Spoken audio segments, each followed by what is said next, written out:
Welcome back, everybody, to another reaction video, and I want to say thank you to everybody who joined the stream that I did with my wife and my son Eli made an appearance.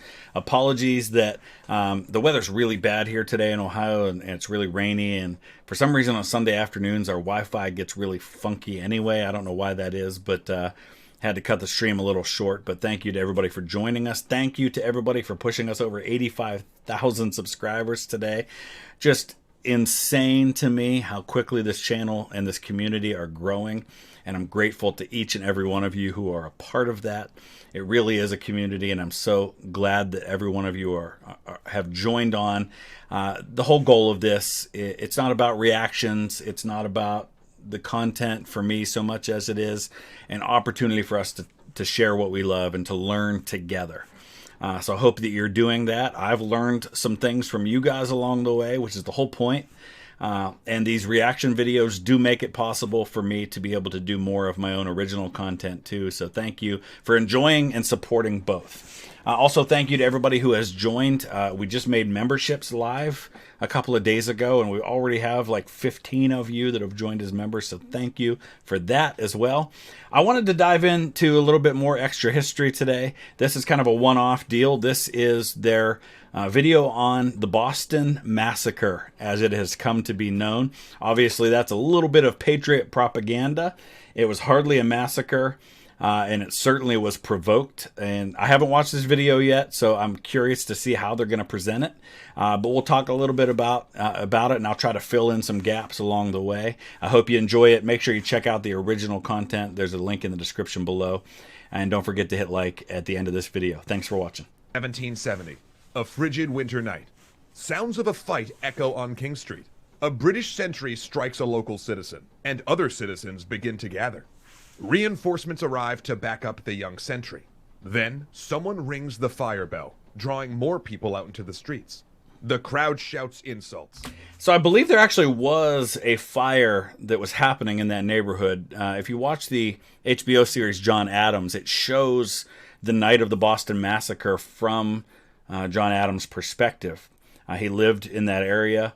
He was working as a lawyer. He actually was called out to help fight the fire. And, it was really cold, and they're trying to get the water pumps going. And he's in the middle of trying to help fight this fire when he hears the gunshots go off from what will later be called the Boston Massacre. They throw snowballs and sharp hunks of ice.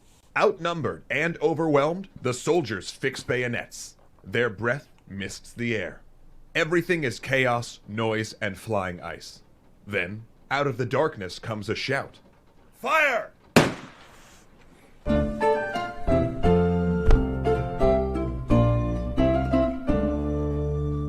In the 17th century, England sent out ships to colonize America. But they weren't the only ones.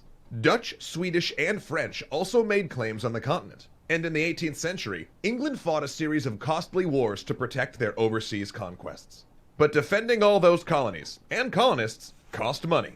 A lot of money.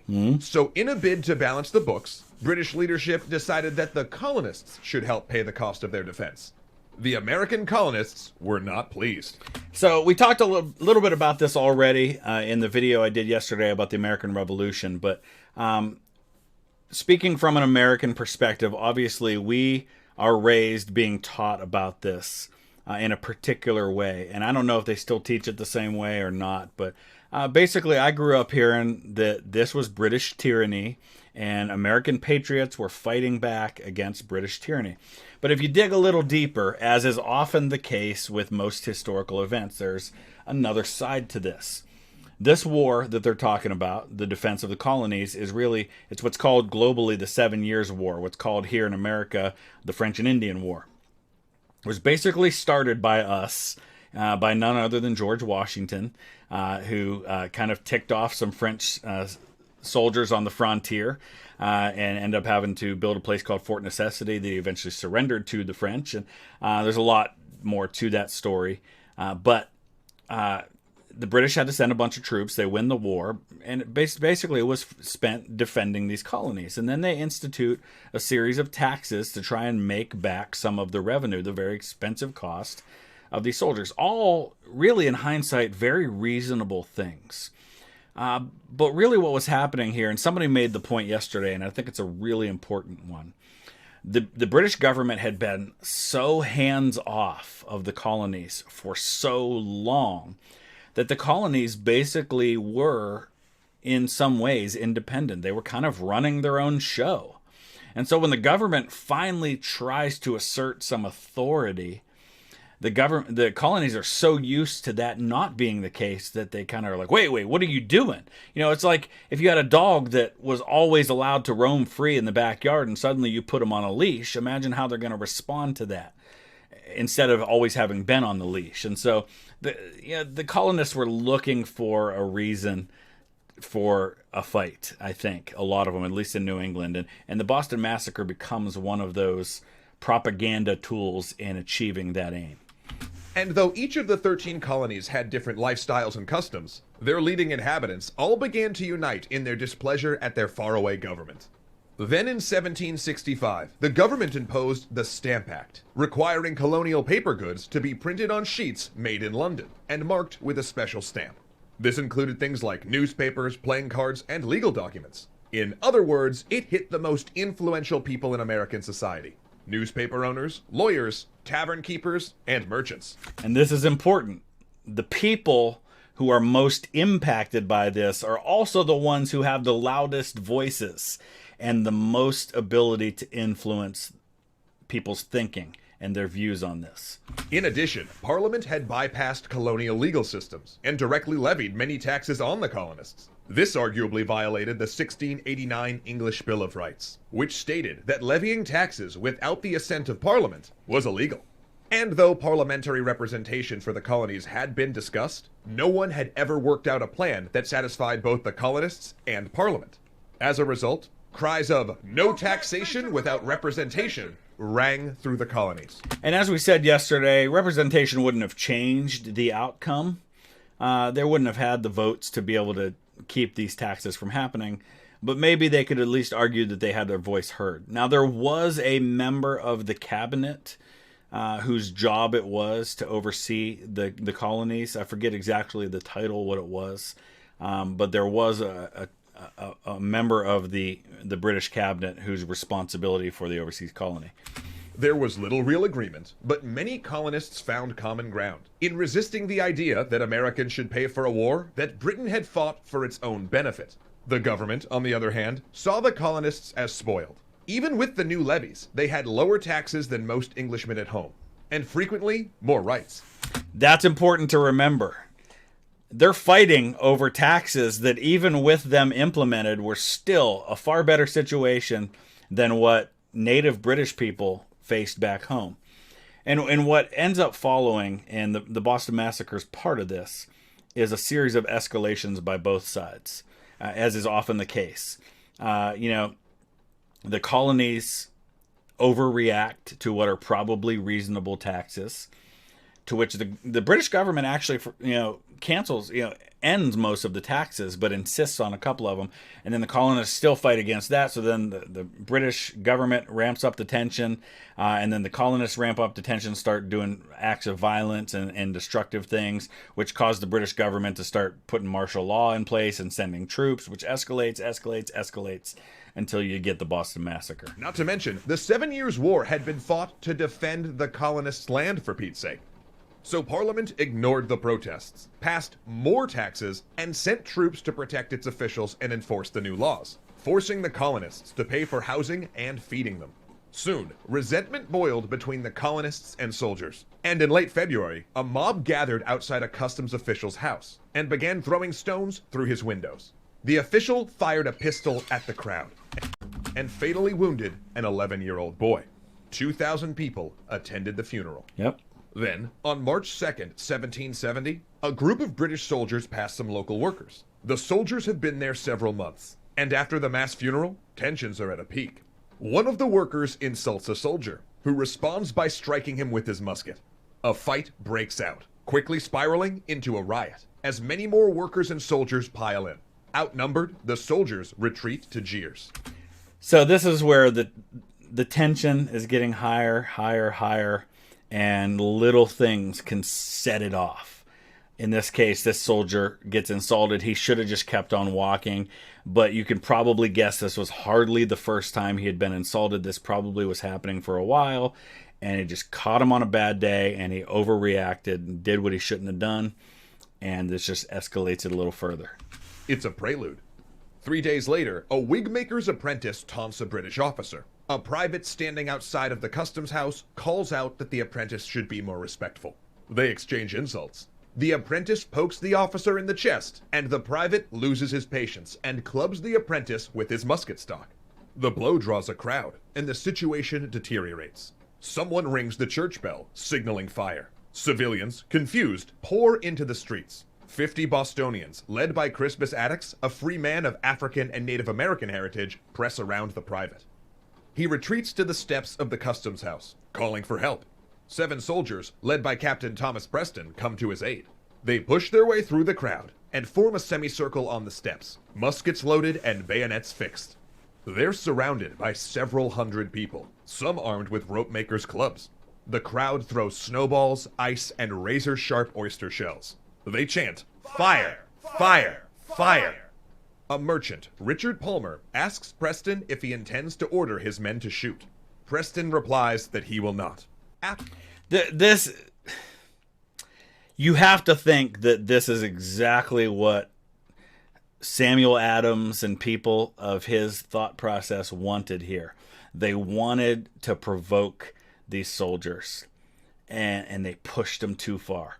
You've got these young men, probably some of them very, very young. They're surrounded. They're 3,000 miles from home. They're in basically what is foreign land to them. They are surrounded by a mob that's hurling things that could really, really hurt them. They've got loaded weapons with bayonets. This is a recipe for disaster. There was nobody that was going to win in this situation. After all, would he order them to shoot while he's standing in the front, in the line of fire? Just then, from the darkness behind the soldiers, someone shouts, "Fire!" At that same moment, something strikes one of the soldiers, knocking him down. When he rises, he fires. The others fire a ragged volley, one at a time. Preston shouts for them to halt. The soldiers comply, confused. Hadn't he given the order? With dawning horror, they realize what's happened. 3 civilians, including Attucks, lay dead in the snow. 2 more will die that night. The injured cluster around the customs house steps. The crowd surges away, but continues to gather in nearby streets. Reinforcements arrive along with the governor.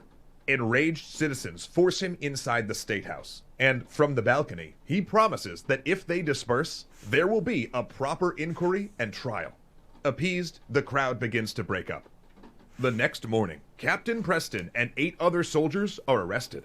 Despite the tragedy, they insist that what transpired was not a willful act of murder.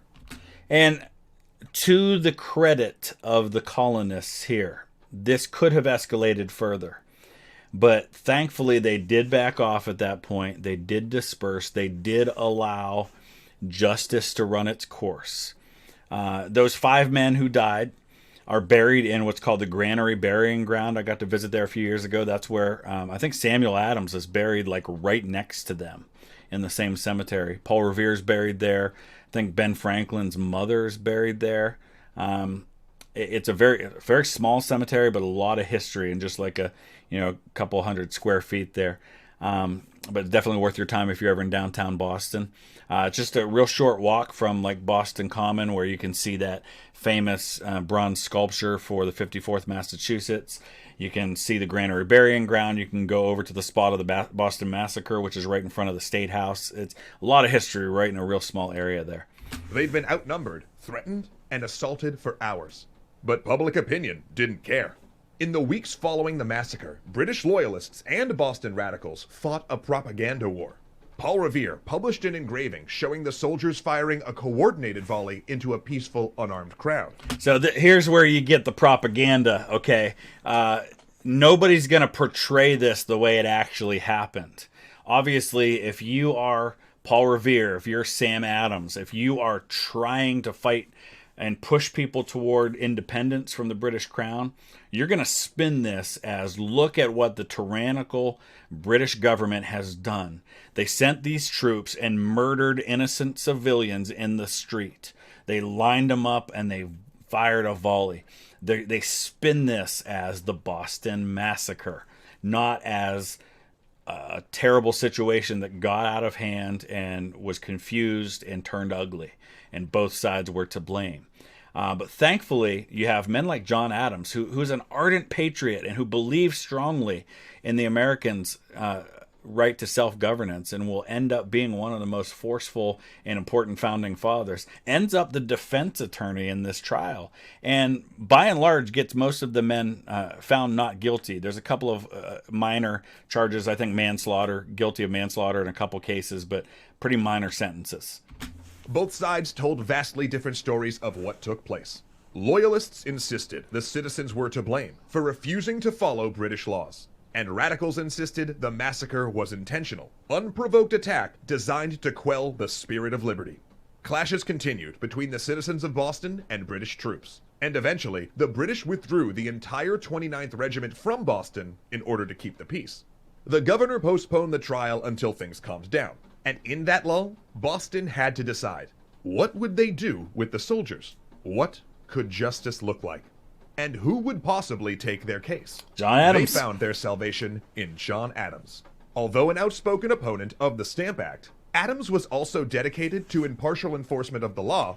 And you know, I've got some issues with John Adams later in his life, things like signing the Alien and Sedition Acts as president, things like that. And he certainly had his flaws, but you have to respect a man who believes in the rule of law so much that even though his sympathies lie with the other side in terms of, you know, patriotism and wanting independence and things of that nature, he does the right thing anyway, and I have a lot of respect for him for that. And presumption of innocence for the accused. Adams seemed perfect. His public opposition of the taxes meant no one could accuse him of being a rabid loyalist, but his dedication to legal impartiality meant he might be willing to take the case, though it wasn't really an appealing deal for him. Taking the case would not only make him unpopular, it would also risk his legal practice. But Adams believed every person deserved a defense, so he agreed to head the defense team. The day of the trial, Preston and his soldiers stand in a courtroom packed floor to ceiling. Adams encourages the jury to look beyond their prejudice and recognize that these men, outnumbered by an angry mob, had a right to self-defense. If he could prove that they'd been provoked, then they were guilty of manslaughter, not murder. The first witness takes the stand. Adams gets him to admit that he had carried a sword that night, planning to decapitate the soldiers. Other witnesses testify about the violent provocations the soldiers endured. A prosecution witness claims he saw Preston give an order to fire while standing behind his men. But Adams produces testimony from a witness who had had his hand on Preston's shoulder when the shooting started. That witness swears Preston never gave an order and was standing in front of the soldiers. And give credit to these witnesses too, because just as Adams would have been under a lot of pressure not to participate in this, imagine the witnesses probably had to fear for their own safety and be concerned for how their neighbors and townsfolk were going to treat them if they were willing to testify on behalf of these soldiers. So this very easily could have ended up basically a sham trial with these guys being found guilty at the end. So you got to give a lot of credit to the people who are willing to put their integrity on the line for this.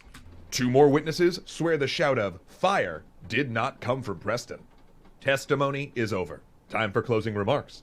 Adams shuffles his papers, takes a deep breath, and addresses the jury. "I will enlarge no more on the evidence," he says, "but submit it to you, gentlemen. Facts are stubborn things, and whatever may be our wishes, our inclinations, or the dictates of our passions, they cannot alter the state of facts and evidence, nor is the law less stable than the fact. If an assault was made to endanger their lives, the law is clear. They had right to kill in their own defense." Adams had made a persuasive case, but was it enough to overcome the anger, however justified, of his fellow colonists? The jury deliberates for 2.5 hours. At stake is not only the soldiers' lives, but Adams' reputation. And now, also the jurors have integrity on the line here. Are they going to do what's right, are they going to do what's easy and is safe? Finally, they deliver their verdict. Not guilty. Captain Preston and 6 of his soldiers would be acquitted. 2 were convicted of manslaughter, not murder, and branded on the thumb with an M. If they broke the law again, the mark would ensure a harsher sentence. The revolution was still years away, but the Boston Massacre had helped turn colonial sentiment against King George III, the government's tax policy, and the British Army. In the wake of the trial, Adams' legal business took a major hit. But his involvement in the case and his newfound reputation of impartiality, along with his skills as an orator, made him an appealing voice in revolutionary circles. After all, if even a fair-minded man like Adams believed in the revolution, surely it wasn't so radical. Adams went on to be a delegate at the Colonial Congress and helped draft the Declaration of Independence. During the war, he served as a diplomat, helping gain naval support from France and negotiating the eventual peace treaty with Britain. And eventually becomes the first United States ambassador to the Court of St. James. In other words, he's the first U.S. ambassador to King George III after we win our independence. So tough gig, really. And he was never real comfortable with it. But he always, I think he preferred it to his time in France. And in the 1780s, while minister to Great Britain, he noticed a familiar face on the streets of London. Captain Thomas Preston. These 2 men, passing on the street, had helped ignite a revolution. 2 men, now from different nations, linked by one event. The Boston Massacre.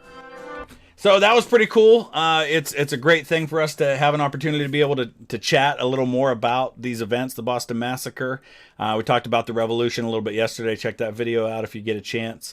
And as always, thank you for your support.